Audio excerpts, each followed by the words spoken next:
isso é a área do esforço, é você pensar em soluções dentro da jornada que você reduz atrito e diminui o esforço do cliente. Quando a gente olha assim, é usar a tecnologia para você produzir mais. E não para você não produzir, para você produzir menos. Para ficar em ócio. Essa é a importância de nichar, porque algumas vantagens de fato não são para todos os clientes.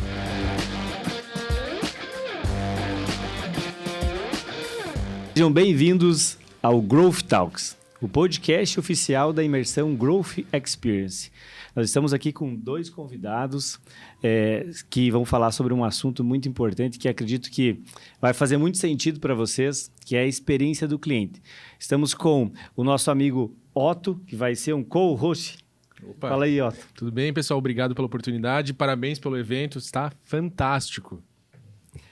Estamos com uma convidada que em breve vai palestrar no palco do Growth Experience, que é a Paula Pimenta. Tem uma experiência aí de mais de 25 anos no mercado corporativo. E o que a gente vai falar hoje aqui, a especialidade da Paula, é a experiência do cliente. E aí, quem é a Paula na fila do pão? Tudo bem. Primeiro, obrigada pelo convite, é um prazer estar aí com vocês. Eu estava falando que eu não como pão, né? Já tem alguns anos. Na minha casa tem duas coisas na que fila não da proteína, mais. Paula. Não entra glúten e não entra lactose. Boa. Na fila da proteína. Bem, primeiro, eu tenho 45 anos já de estrada, né? Eu falo com as pessoas, eu já vou contando que as pessoas ficam fazendo conta. 25 anos, e a mulherada é curiosa. Então, eu já começo trazendo a idade. Casada há quase 21 anos com o Eric, tem um filho lindo, João Paulo, tá com 14 anos. Sou mineira, mas nunca morei em Minas. Então, às vezes Nasceu o sotaque sai, porque os meus pais são mineiros. Então, fui criada, né, a vida inteira. Aí eu mudei. Logo que eu nasci, eu fui pro Pará. Eu fiquei 10 anos no Pará. Depois, com 10 anos, eu fui para Goiânia. Morei 13 anos em Goiânia. Misturou o sotaque. Não, olha, vai ver na bagunça.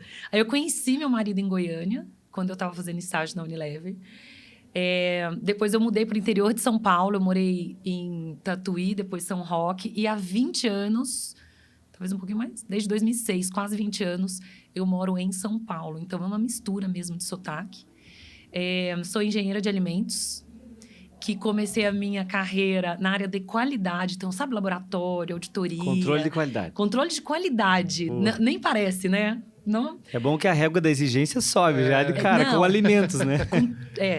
Mas foi é advogado uma escola. do cliente, né? Não, é isso. Já começou advogando. Essa foi a primeira escola de colocar o cliente em primeiro lugar. Porque eu falo que ninguém vai numa gôndola de supermercado e pensa assim, nossa, esse produto está dentro da validade, esse produto o laboratório aprovou. A gente não pensa isso, porque isso é pré-requisito de qualquer produto que está sendo vendido. Ali é porque já está validado. Claro, só que o quanto de problema a gente encontra depois, né? Então, eu sou a chata, né? Eu já era a chata de falar, o cliente paga e ele não espera encontrar um problema. Então, o nosso trabalho é garantir que tudo sai conforme.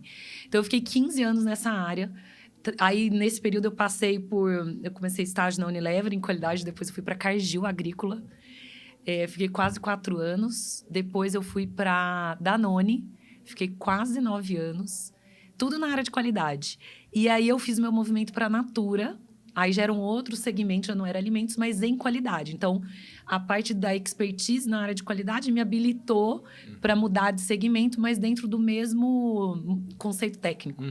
E aí, com um ano e pouquinho de Natura, eles olharam e disseram, vamos te convidar para assumir uma nova área, que era relacionamento com o cliente. Eu nunca tinha feito isso, né? A área de atendimento. Então, eu fiquei 6 anos nessa área.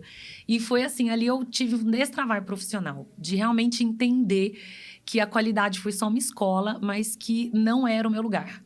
E no momento que eu fiquei esses 6 anos, sei lá, no primeiro ano, eu falei, nunca mais eu quero área técnica. Aliás, se alguém me perguntar hoje qualquer coisa de microbiologia, fungo, eu não vou saber responder nada. Eu esqueci. Não lembro. Não lembro. Se eu vivi isso, eu esqueci, eu deletei. Então, eu fiquei 6 anos nessa área, mas logo no começo, eu comecei a me apaixonar pelo negócio. Porque eu trabalhava numa área que ficava escondida no fundo da fábrica. E recebia o plano que alguém fazia, um plano estratégico. E eu comecei a participar do board de vendas, do board comercial, nesse período de relacionamento com o cliente. E eu falava, não, eu quero estar no front que desenha estratégia. Claro, eu não tinha ainda todos os conhecimentos necessários para sentar numa cadeira, mas não tinha. Mas eu tinha muita vontade.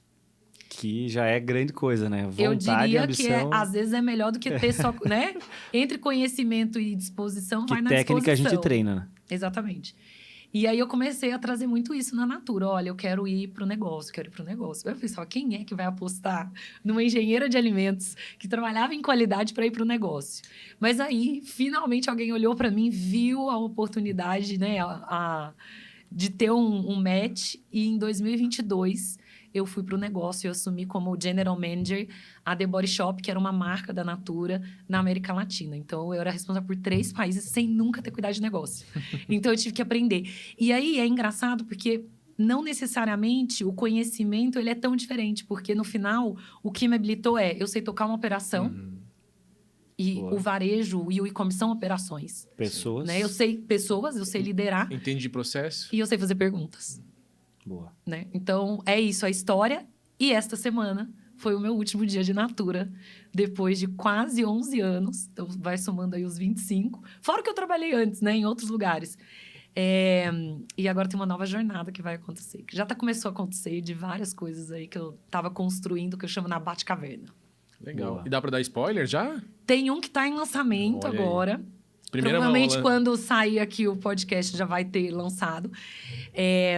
Que é sobre autoliderança. Então, é uma metodologia e que ela vem de muitos anos entendendo. Porque o que acontece? Eu sou uma batedora de metas. O que você me der para entregar, eu vou entregar. Boa.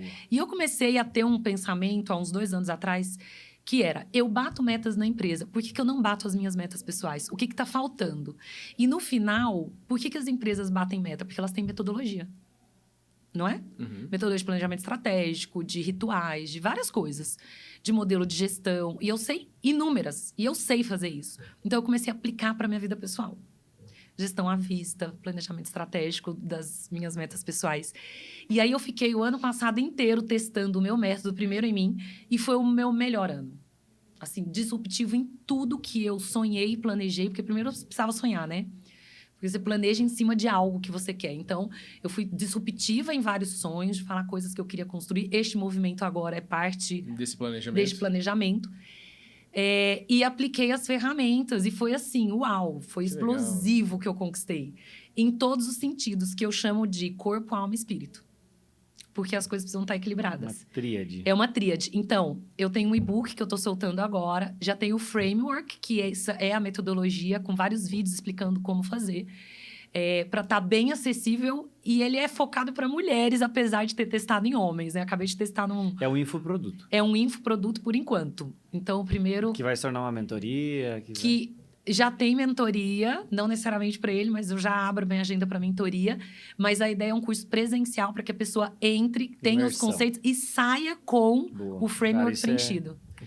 Né? E é um lugar para mulheres, porque assim, desculpa os homens. que Desculpa vão- aí, não é pra pois nós, é. cara. Eu tava pensando Eu tava me inscrevendo Vai já. fazer Não, um pitch. você pode. O framework você pode usar, não tem problema nenhum. Mas por que eu falo que é para as mulheres? Porque, primeiro, que vem muito da minha experiência do desafio de equilibrar tudo. Né? Olha, eu sou mãe, casada, dona de casa. Né? Você começou, quem é a Paula? Você viu que eu não comecei falando da minha vida profissional, porque ela é secundária. Né? O principal é a minha família. Eu falo que se dentro de casa está tudo bem, eu tô ótima lá fora. Então, a gente tem que equilibrar nós como indivíduos, a gente tem que equilibrar a nossa casa, porque se a mulher tá mal, vocês são casados? Sim. É horrível, Não não é? Não tem como. A casa não se sustenta e a gente tem que equilibrar para fora. Então, por isso que eu falo que é muito para as mulheres, porque vai trazendo os desafios que a mulher enfrenta, que é diferente do homem, né? Então, pela o própria, método... Pela própria sensibilidade da mulher, né? A mulher é muito mais sensitiva do que o homem, né? São vidas, são seres humanos, mas com papéis diferentes, com desafios diferentes, com, né? O homem também tem seus desafios e eu acho que tem muito curso aí para homem. E por que autoliderança? Porque eu vejo muita gente querendo liderar sem primeiro se autoliderar. Legal. A gente falou no podcast anterior sobre o autoconhecimento, né, que acho que isso vem muito de encontro com o que você está falando, porque às vezes as pessoas não se sentem merecedoras ou até a voz sabotadora diz assim, não é para ti isso. Por que você vai liderar, você vai mentorear alguém, você vai ser um mentor de alguém? Será que realmente você se sabe mentorar? E a gente vai se descobrindo. Eu tenho uma mentoria também e eu comprei uma mentoria para aprender a fazer mentoria. que o ensinamento que eu recebi foi que quem faz o mentor é o mentorado. Quem faz você se desenvolver, cada vez mais são as pessoas que se conectam e tal, porque a gente sempre tem a somar na vida do outro. Então, para romper isso, a gente precisa calar muitas vozes, né, que nos sabotam no dia a dia e entender que, cara, tem muita gente boa que precisa ouvir você. Tem muita mulher que vai romper na vida, que vai conseguir empreender, ouvindo os seus ensinamentos. E sabe uma coisa que eu percebi? E aí, com base, eu até gravei um podcast só para falar sobre o método, né? Chegou um momento da minha vida que eu não tinha mais sonhos. Eu tinha conquistado tudo aquilo que o mundo coloca como sonhos normais. Exemplo, ter uma família, ter um trabalho, ter sua casa própria. A meta carro, que coloca viajar. na frente, você bate. Então assim, é isso. Então, chegou um determinado momento que tudo aquilo que parecia sonho, eu tinha conquistado. E aí entrou um vazio. E eu me percebi, alguns anos atrás, num lugar muito, muito ruim, que era eu não tinha sonhos mais. Então, se você não tem sonhos, você não vive, você sobrevive. Porque você acorda de manhã e fala assim, vou conquistar o quê? Pra quê? Por quê, né? Por quê? Pra quê? Pra onde? Por quê Não e tem por nada quem? disso, né? E aí, óbvio, eu tô contando aqui uma história que durou anos, né? Assim, foram muito tempo para eu primeiro entender, ganhar consciência nesse lugar, né? De que eu não tava sonhando mais. Demorou. Depois entender o que eu precisava curar dentro de mim, porque gente doente não sonha. Não. É só você pensar pessoas que estão no hospital, elas não têm ânimo de nada. Então, eu não falo de doença só física, doença de alma, né? Então, eu estava doente de alma, e então eu precisei me curar nesse período. Foi um período longo. Até começar a voltar a sonhar. E aí, o que eu entendi é que, assim, nós mulheres, a gente começa a entrar numa rotina tão louca de filho, casa, trabalho, que a gente vai se perdendo do que a gente sonhava quando era criança, das coisas que a gente queria realizar. Não se prioriza. Não se prioriza. Então, primeiro, assim, eu preciso começar a olhar para dentro de mim. Eu falo que uma mulher saudável, todo mundo em volta está saudável. Demais. Os filhos estão saudáveis, a casa está saudável, o marido está saudável, os funcionários estão saudáveis. Então, tem um lugar que, sabe, no avião, quando cair a máscara, coloca primeiro em você. E nós, mulheres, a gente tende a colocar no outro. No filho. Sempre é em alguém. É no pai, na mãe, no irmão. Não necessariamente no filho, né? Mas do lugar de doação, de cuidado, de maternar, né? Que é esse lugar que vem de mãe. Sim. Então, esse é um curso para mulheres, para elas se resgatarem. E elas vão se tornar muito mais atrativas e felizes. E, consequentemente, o ambiente vai estar melhor. Que demais, É que isso. demais. Dá pra ver que teu olho brilha Não, quando você fala sobre esse propósito. assunto. O pessoal talvez não consegue ver na câmera, mas tá brilhando o olho da Paula aqui. Que legal. A gente ia falar de experiência do cliente. Experiência do cliente. Olha só. Mas assim, a experiência do cliente tem a ver com cuidado, né? Tem. Você aprendeu Total. a cuidar lá no início da tua carreira sobre, né, alimentos, né? Você precisa ter um processo muito cuidadoso. Aí você cuida de pessoas, aí você aprende, entende o que são pessoas, como se comportam. Aí agora você já está seguindo um propósito que é cuidar de mulheres em específico, né? Com essa mentoria, esses produtos. E para falar de experiência do cliente, como é que é esse cuidado com o cliente que, assim, muitas empresas não olham para isso, eles olham para alguns indicadores que é como vou atrair o cliente, canais de aquisição, como eu vou vender para esse cliente, time comercial, e aí depois o pós-venda é como eu vou entregar para esse cliente, qual é o entregável. E depois, e a manutenção, e o pós-venda que vende, né? E a experiência do cliente que faz ele voltar a fazer a compra. Fala um pouco sobre Vamos falar de cliente. nós. Eu acho que talvez a palavra comum entre o que eu aprendi, o que eu estou fazendo agora com mulheres e experiência é servir. Boa. Né? Servir. Servir é a palavra. Porque quem trabalha com o cliente tem que aprender a servir. Uhum. E servir pressupõe ouvir. Eu preciso ouvir a demanda do outro, eu preciso conhecer o outro para eu servir naquilo que vai fazer sentido. Mas dado só, né, esse viés que é igual em todas, né, a linha condutora, quando a gente fala de experiência do cliente no Brasil, aliás, até no mundo, é bem recente, né, essa disciplina. Ela é uma disciplina de 10 anos atrás. E é uma disciplina que vem ganhando muita tração, principalmente pós-pandemia. Porque a gente viu o poder do meios digitais, dos e-commerces da vida, e as pessoas pós-pandemia voltaram muito sedentas por experiência. E o que fez ganhar tração nos últimos 10 anos foi a tecnologia. Porque a tecnologia deu poder para a mão do cliente. O cliente hoje, todos nós somos clientes. A gente pega o celular, com a internet, a gente pesquisa preço, reviews, comentários. Os comparativos. Tudo. né? Entende o que, né? Se é bom, se não é bom. Se a gente pensar, né, eu com 45 anos, como diz meu filho, eu sou da época que não existia celular. E ele fala assim, mamãe, como é que alguém ligava para você? Eu no fixo em casa. Não tinha isso. Era muito diferente, porque você só conseguia comprar indo na loja. E você não conseguia visitar 10 lojas num dia para fazer comparativo. Então, normalmente, a primeira loja, a segunda loja que você entra, você compra. Então, a tecnologia habilitou o cliente ter o poder na mão. Isso gerou o quê? Demanda nas empresas. Opa, peraí, o jogo mudou. E eu preciso me adaptar para esse novo jogo. Então, tem empresa que está mais evoluída e tem empresa que está acordando agora. E mais do que empresa, eu diria segmentos. Porque, por exemplo, quando a gente pega commodities, eu falo setor elétrico, setor de abastecimento de água, esgoto, começaram a se movimentar. Mas eles demoraram. Por quê? Porque você não tem concorrência. Você vai comprar São de quem, necessidades né? básicas. Mas eles começaram a entender. Outro dia eu estava num painel de experiência do cliente, tinha um painelista só da área de energia. Né? Então, assim, segmentos mais commodities no Brasil. Segmentos mais na ponta com o cliente, varejo, e-commerce, eles se movimentaram mais rápido para olhar para o cliente. Mas, e aí, já contando o que eu vou trazer na palestra, que é um conceito novo, a gente tem 3 eras quando a gente fala do cliente. Então, a primeira era é a era do reativo. Que é aquela assim, olha, eu, cliente, tenho uma demanda e vou atrás de você e você reage à minha demanda. Seja ela no processo de compra, de uma pré-venda, de uma reclamação, durante a jornada do cliente, ser reativo.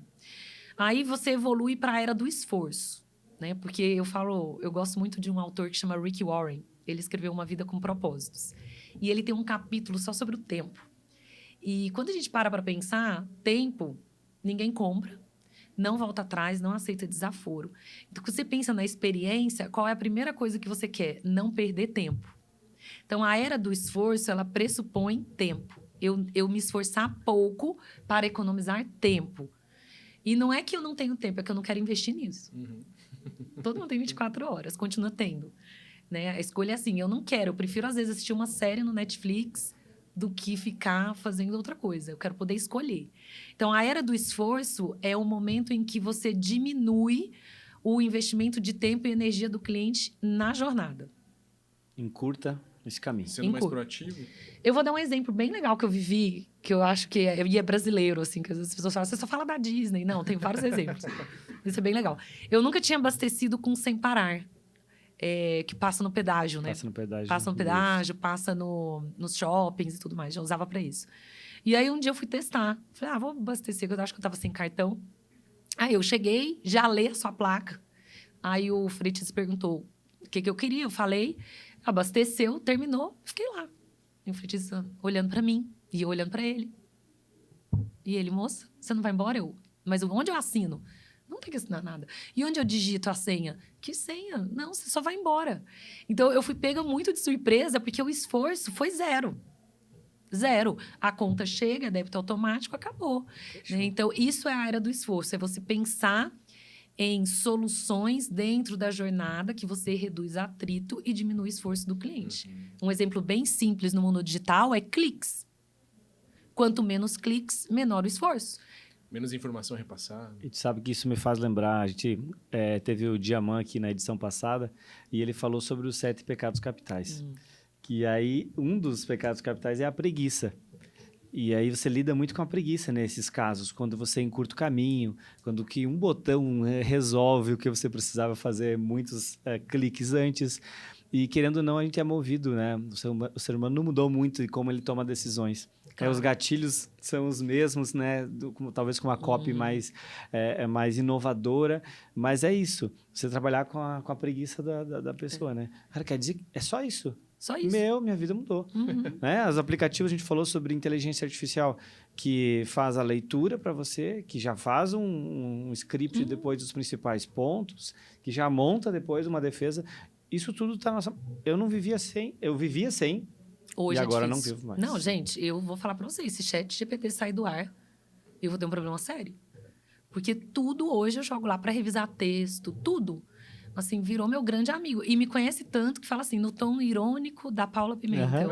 Porque tu Esse ele vai excesso de intimidade. ele vai se personalizando Vai! de acordo com o que você vai perguntando. Essa semana eu falei, meu, tá falando até as pausas que eu faço, tá fazendo o GPT. Eu falei, E que assim, loucura. isso tem 1 ano que eu tô usando. Eu fico pensando, mais 2 anos, vai saber Que mais ainda coisa. vai evoluir, né? Ainda vai evoluir, 2022, 2023, veio o Thiago Reis aqui. É. E ele é um grande fã de inteligência artificial e automatiza tudo.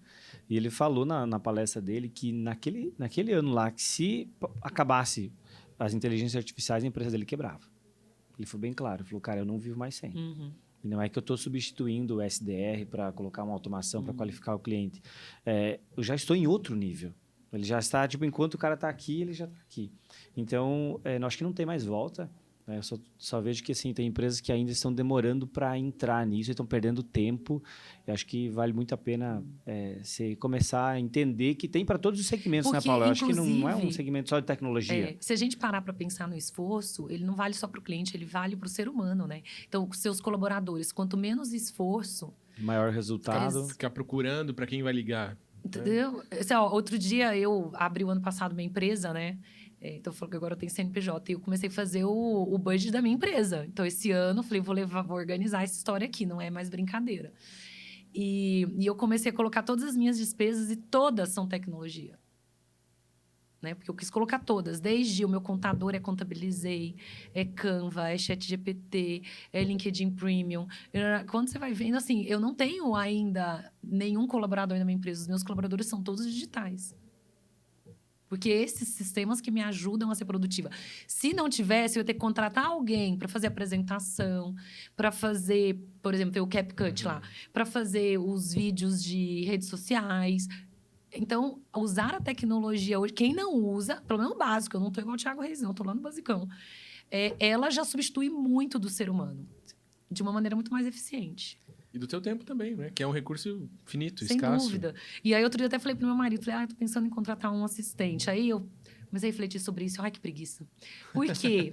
Não, e aí eu vou falar qual era a minha lógica, né? Se eu trouxer alguém que eu vou ter que treinar, porque qualquer pessoa que entra dentro da sua empresa, conhecendo tecnicamente ou não, você tem que explicar o como você gosta. É uma parte cultural, é a parte, né? E a pessoa que vier trabalhar comigo é meio que um copy-paste, porque você vai postar como se fosse eu. E eu falei, mas aí a hora que ela estiver boa, ela vai embora. Então, eu tava com uma agência, né? Eles fecharam, eu falei, eu vou dar uma respirada para entender qual é o meu melhor próximo passo. Porque tudo tem vantagens e desvantagens, né? Eu vejo que a gente fica, eu como diretor de vendas, com um time abaixo, a gente fica mais potente, né? Essa vira realmente uma ferramenta que acelera os processos, agiliza tudo no dia a dia. E eu falo sempre que a agilidade, você ser ágil não é uma questão de diferencial, é uma questão de sobrevivência. Se eu for mais rápido, eu vou chegar mais rápido. Né? Então, um exemplo claro é a Equipe, né? Você começa, mas assim, parece que tem 30 pessoas junto. Porque tu acelerou tudo. Tudo.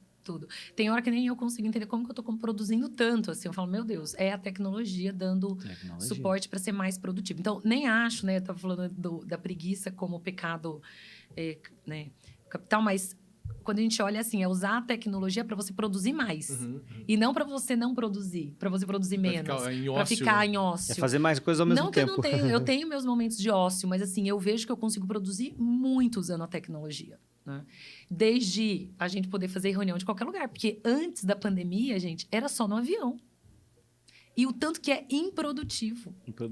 Vai por o tempo de chegar antes no aeroporto, aí é o tempo do voo, aí chega na... Trânsito. É uma coisa horrorosa. E custo. Então, como que a gente usa toda essa parte para reduzir esforço? E a última era, que né, pouquíssimas empresas estão, é a era da lealdade. Que é movimento com empresas que geram conexão emocional com o seu cliente. Isso também vale para a sua empresa e para os seus colaboradores, né? Imagina ser a empresa conhecida como as pessoas são leais aqui dentro. Então, como que você constrói essa história da lealdade? Gerando conexão emocional. Gerando experiências positivas, né? Não é só falar com o cliente quando estiver ruim. E aí, eu acho que tem muita empresa, olhando o funil, que trabalha a conversão, mas não trabalha a retenção. Isso é uma pergunta que eu ia te fazer, É. Paula, hoje. Pela tua experiência, pelas empresas que você passou, que você atendeu, ou seja, em treinamento e consultoria. Como que você vê essa divisão do tempo, né? Olhando para esse funil, né? Hoje, as empresas, em média, olha, eu visualizo que gastam 80% do tempo na parte de cima do funil, lá embaixo 20%, quando eu imagino que o mínimo adequado para conseguir ter resultado seria 50-50. Como que você vê esse cenário? Ó, eu não sei te falar a proporção, mas consigo te trazer que o esforço deveria ser bem menor na retenção. Por quê?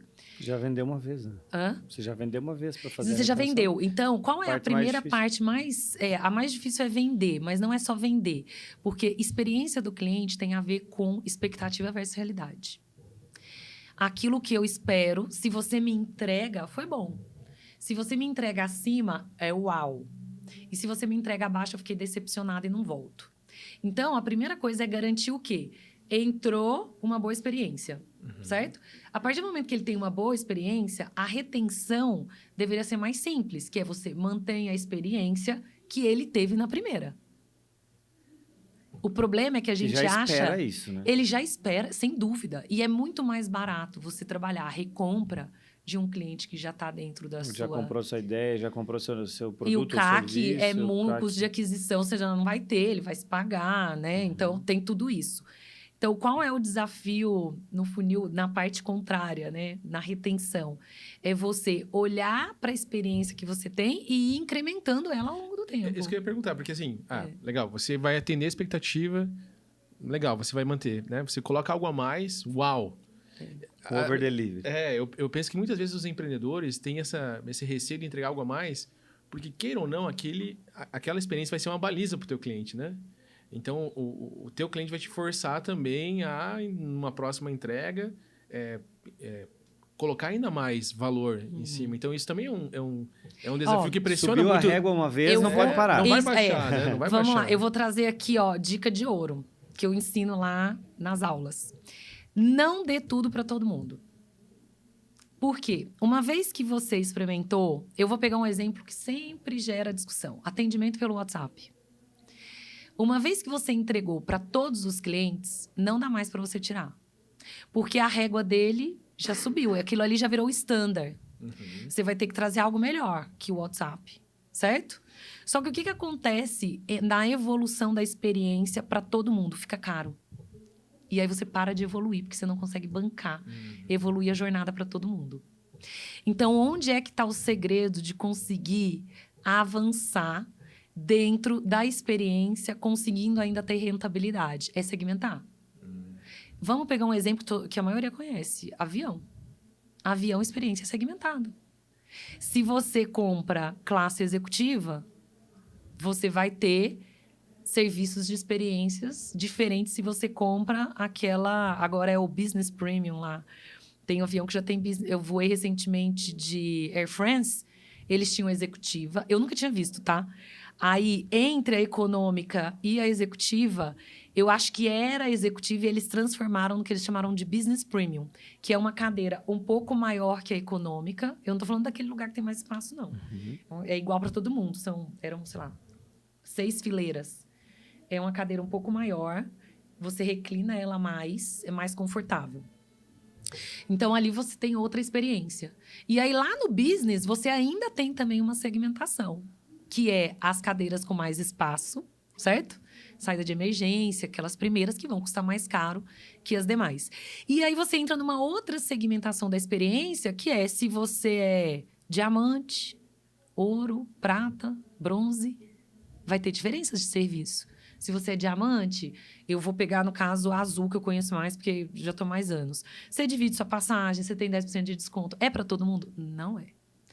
Além de ser factível quando você segmentar também a experiência, você traz desejo. Quero fazer parte desse grupo. Claro. Eu sei que a Visa faz muito isso, né? O cartão, ele segmenta, por exemplo, tem um show internacional que está muito requisitado. Ele libera primeiro para os cartões específicos. Eu acho que isso é uma sacada muito boa, né? Pertencimento, cara, eu quero ser VIP. Mas é só, você tem que garantir que você está entregando uma jornada básica boa, certo? No mínimo, assim. Não dá para fazer de qualquer jeito e falar, se eu melhoro um pouquinho se você for VIP. Tá entregando aquilo que você prometeu. Exatamente. Então, é assim, cuidado com a promessa também. Tem muita gente que promete mais do que consegue entregar. E aí gera decepção do cliente. Então, eu gosto muito de citar 2 exemplos, assim. Você vai comprar num site chinês, qual é a sua expectativa? Baixa, né? Não. Pagar Expectativa barato. não existe baixo ou alta. Existe o que eu acho da expectativa. Eu vou pagar barato. Eu não vou devolver porque não vai ter como ou não vai valer o esforço. Se atrasar um pouco também, Vai tudo bem. demorar, certo? E a qualidade é duvidosa. A gente tem essas 4 expectativas. Agora, vamos pensar na expectativa do Mercado Livre. Qual é? Rápido. Seguro. Eu consigo devolver, trocar, assim, não vai ter problema, né? O que mais? Tem muitas opções de preços, de tudo. Tem reviews. É mais confiável. Certo? Então, no final, tá vendo? Não tem a ver com alto ou baixo. Tem a ver com a expectativa que eu tenho. Aonde é que mora o valor da experiência? É naquilo que você vai entregar. Então, se um site chinês te entregar algo com qualidade, rápido e bom, você vai ficar surpreendido. Você fala, uau, que experiência incrível. Sim. E o contrário no Mercado Livre é, se demorar, se vier ruim, se tiver problema na troca, você falar, foi horrível a experiência, porque tinha a ver com a expectativa. Expectativa alta. Então, no final, para qualquer empresário, qualquer um que tem empresa, cuidado com a expectativa que você gera. Então, Que ela seja realista. muito está na expectativa em relação à entrega que você vai ter Ao que você está prometendo. acima do que tu já está entregando, que ele já espera. É isso já falando em experiência. Não, do eu tô cliente. falando assim, ó, você é venda, certo? Então, quando você vai vender, o que você conta do produto?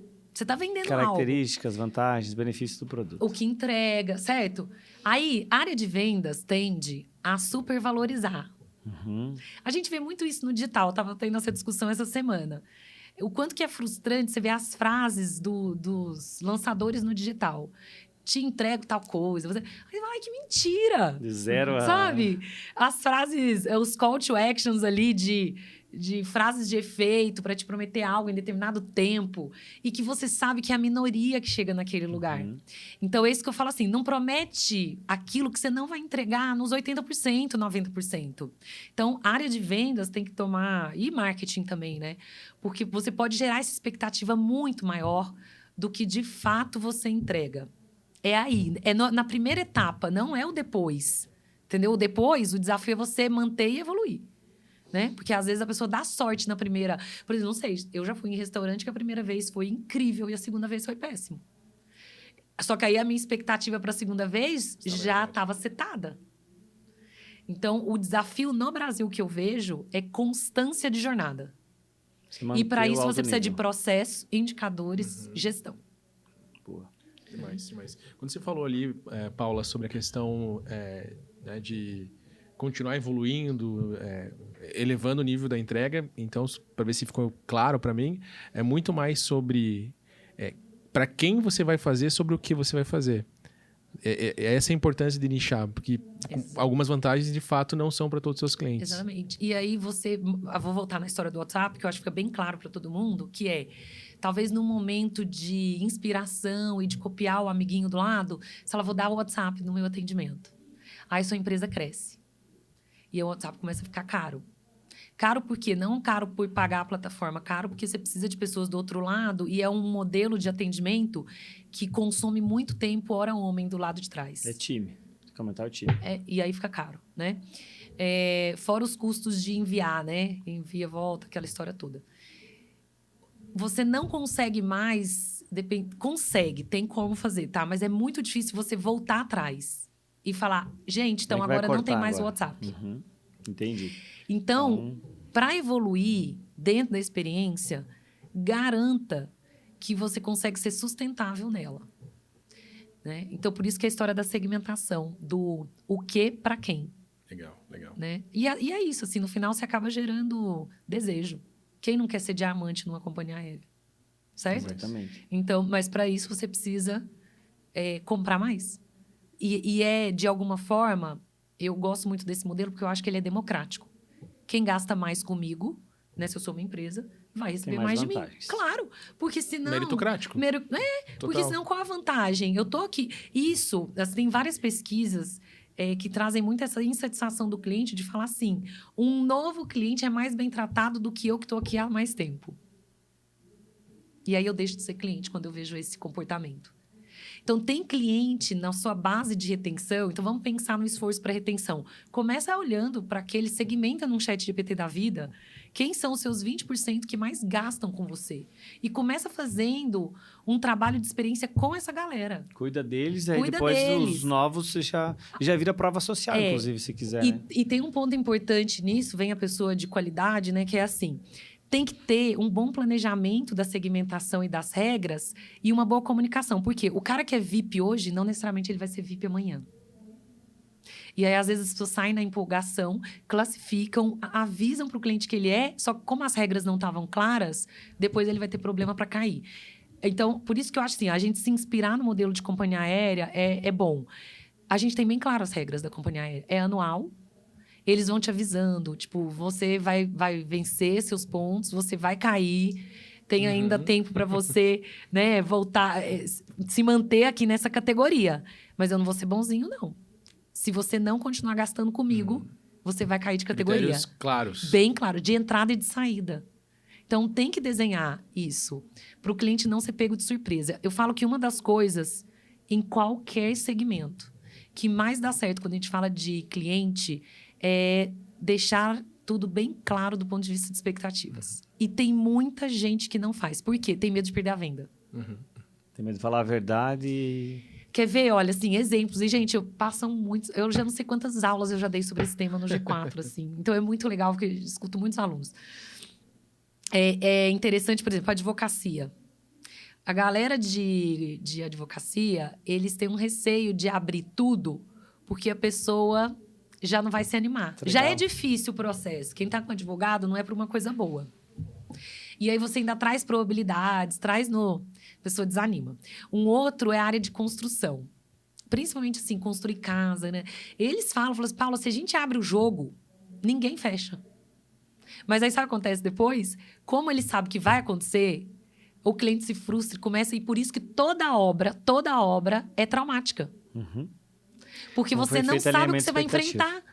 E aí, um terceiro, só para trazer mais um exemplo de como isso é comum no Brasil e talvez fora também, é cirurgia. Você vai no médico, aí o médico fala, isso é simples. Recupera rápido. A recuperação é tranquila. Não é? Aí só quem já fez... né? Eu já fiz algumas, assim, de... Aí eu já chego... Algumas é ótimo, né? Meu filho já fez mais que eu. Aí a gente já chega já com um checklist. Porque a gente foi aprendendo na prática, que não é tão simples assim como o médico fala, né? Aí o simples você vai ficar 2 meses sem exercício, mas você não me falou isso. Aí, talvez, se eu falasse, você não faria cirurgia, entendeu? É esse lugar que a gente vive. E é aí que mora a frustração do cliente, porque como eu não sei o que eu vou enfrentar, eu não me preparo psicologicamente. Legal. Boa dica. Isso eu vou usar lá na minha operação, porque é ciclo longo, é uma venda complexa. Eu trabalho com móveis planejados, né? Que tem tudo a ver com entrega aí de casas. E, cara, sempre fura o prazo. Mas esse alinhamento expectativo tem que ser feito lá no início. Eu acho que, inclusive, o cliente vai dar mais credibilidade. Né? Quando você fala, o maior argumento de venda ainda é a verdade. Eu não tenho dúvida. Você abrir o jogo e dizer, cara, bem sincero, dizer, não vai chegar nesse prazo. Não tem como cumprir esse prazo. A gente, aqui, tanto para produzir, tanto para montar. Então, acho que esse é o segredo. E aí, assim, dentro da experiência... E assim, tenha certeza, sempre vai acontecer alguma coisa que vai fugir do seu controle, certo? Por mais que você tenha sido o mais transparente possível no alinhamento. E existe método para você trabalhar a frustração de cliente. Seja quando você está errado, seja que esse é mais fácil entender, mas o que poucas pessoas sabem trabalhar é quando o cliente está errado. Boa. Só que isso vale uma aula. E aí, Porque tem método. Legal. Paula, obrigado pelos ensinamentos aqui, pelo conteúdo. Obrigado, Otto, pela participação. A gente sempre, para encerrar o podcast, a gente pede uma mensagem final. para o público sobre a experiência do cliente? Qual que é a sua mensagem final? Eu gosto de citar uma frase para ser bem coerente em podcast e tudo, que para mim ela me acompanha há muitos anos nesse trabalho, né? Na verdade, para a vida, para qualquer coisa. Que é, suas ações falam tão alto que eu não consigo te ouvir. Então, quando a gente pensa em cliente, se você que é o número 1 da sua empresa, se você que tem uma equipe, e você começa a falar que cliente é importante, seja você a mudança, seja você o primeiro a demonstrar que cliente é importante. Porque mais do que sair fazendo 1000 ações, colocando visão, missão, valor, é na prática, no dia a dia, que as pessoas vão se inspirar e falar: se o meu gestor faz, se o dono faz, eu vou fazer. Boa. Otto, qual a sua mensagem final? E mais agradecer, Paula. Foi uma aula muito legal. Desejar sucesso nessa nova jornada que se inicia. Obrigada. E dizer que, de fato, né, concordo contigo, tenho a mesma visão. Eu vejo muitos empresários e empreendedores reclamando que o time não dá atenção para o cliente quando está ele nas reuniões reclamando dos clientes, né? Então, a gente precisa colocar o cliente no centro e isso não é demagogia. Eu penso que, independente de ser um B2B, você está lá na ponta entregando algo para alguma pessoa, ela está tendo a experiência, o contato, e a gente precisa priorizar isso. É isso. Demais. A minha mensagem é: alinhe as expectativas. Alinhe as expectativas com o seu cliente, crie processos e entenda que vender para o mesmo cliente sai mais barato. A gente consegue construir também um grande negócio vendendo para o cliente, para o mesmo cliente. Pessoal, obrigado, Paula, obrigado, Otto, mais uma vez. Temos um episódio. Que bom que vocês participaram. Obrigado, pessoal, e até a próxima.